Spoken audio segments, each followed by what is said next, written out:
નમસ્કાર મિત્રો, હું આપનો મિત્ર એડવોકેટ વિજય કોડવાની. મિત્રો, ટ્રસ્ટ અને એનજીઓના લેક્ચર્સમાં અને માહિતીના જે આપણે લેક્ચર્સ ચાલુ કર્યા હતા તેનો આ બીજો ભાગ છે, એટલે બીજો લેક્ચર છે. આના અગાઉ આપણે ટ્રસ્ટ કેવી રીતે નોંધાય, કયા પ્રકારના ટ્રસ્ટો હોય એના વિશે પહેલા લેક્ચરમાં વાત કરી હતી. અને આજે ટ્રસ્ટના એક બહુ જ મહત્ત્વના મુદ્દા ઉપર ટ્રસ્ટો રજીસ્ટર થાય એટલે આમ તો આ મુદ્દો પાછળથી આવવો જોઈએ, પણ ટાઈમના અભાવે આજે આપણે એને હમણાં જ લઈ લઈએ. મુખ્ય વસ્તુ છે ટ્રસ્ટની આવક. જ્યારે પણ ટ્રસ્ટો ડોનેશન લેતી હોય ત્યારે એ મુખ્ય આવક ગણાય ટ્રસ્ટની. અને સરકારી લાભો લેતી હોય, સબસિડી લેતી હોય તો એ ટ્રસ્ટની મુખ્ય આવક ગણાય. અને એ બાબતે દર વર્ષે ટ્રસ્ટોએ ચેરિટી કમિશનર, જે કચેરી એમને લાગુ પડતી હોય ગુજરાતમાં, ત્યાં ઓડિટ રિપોર્ટ જમા કરવામાં આવે છે. અને દરેક ટ્રસ્ટે દર વર્ષે ઓડિટેડ જે એમના રિપોર્ટ્સ છે, એકાઉન્ટ્સ, એ ઓડિટ કરાવીને ત્યાં જમા કરાવવા જોઈએ. ઓડિટ રિપોર્ટ જમા કરાયા પછી આ એક મહત્ત્વનું કાગળ શેડ્યુલ 10 કહેવાય આને, પરિશિષ્ટ 10, એ લેવાનું તમારે ભૂલવાનું નથી.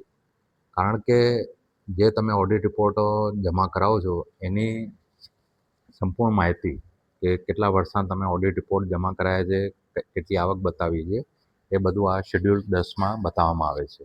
એટલે જ્યારે પણ તમે આ ઓડિટ રિપોર્ટ સબમિટ કરાવો ત્યારે એના એક વર્ષ પછી દર વર્ષે એટલે આવું શેડ્યુલ 10 તમારે લેવાનું હોય છે અને લેવું જોઈએ, જેથી કરીને તમને અંદાજો આવે કે ભાઈ આપણે કેટલા વર્ષના ઓડિટ રિપોર્ટો અમે જમા કરાયા છે અને ક્યાંક આપણું કોઈ લેણું તો બાકી નથી નીકળતું ને, કેમ કે એ ઓડિટ રિપોર્ટ જમા કરાવો ત્યારે એની આકારણી થાય, અસેસમેન્ટ થાય અને એના ઉપર ચેરિટી તંત્ર જે છે 2% ચાર્જ લેતો હોય છે, જે તમારા ખર્ચા એમને બાદ આપવાના હોય ત્યાર પછી.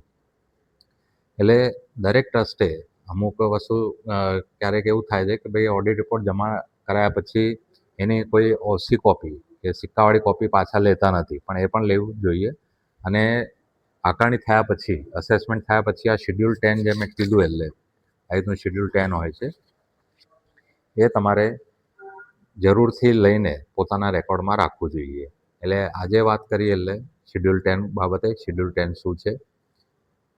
એટલે 2026-27નું અસેસમેન્ટ યર ચાલુ થઈ ગયું છે, એટલે દરેક ટ્રસ્ટને વિનંતી કે પોતાના ઓડિટેડ રિપોર્ટ છે જે ટ્રસ્ટના આવક જાવકના, તે ઓડિટ કરાવીને અને એની એક નકલ ચેરિટી કમિશનરની કચેરી જે એમને લાગુ પડતી હોય ત્યાં અચૂક જમા કરાવે અને એની એક કોપી પોતાની પાસે પણ અચૂક રાખે. અને જે ડિમાન્ડ નોટિસ નીકળે, જો ના નીકળતી હોય 6-8 મહિના, તો રિમાઇન્ડ કરાવો ત્યાં કચેરીમાં કે ભાઈ અમે એકાઉન્ટ જમા કરાયા છે પણ અમારું હજી અસેસમેન્ટ થયું નથી ઓડિટનું, એટલે અસેસમેન્ટ કરીને તમને ડિમાન્ડ નોટિસ કાઢી આપે અને તમે જે એનું કોન્ટ્રીબ્યુશન જે ફાળો એ ભરી શકો. તો આજે વાત આપણે કરી કે ઓડિટ રિપોર્ટની. એટલે દરેકને નમ્ર વિનંતી, જે ટ્રસ્ટીઓ છે એ વગર ડિલે આ બધા એકાઉન્ટ્સ ઓડિટ કરાવીને જે તે કચેરીમાં જમા કરાવજો. જય હિન્દ, જય ભારત.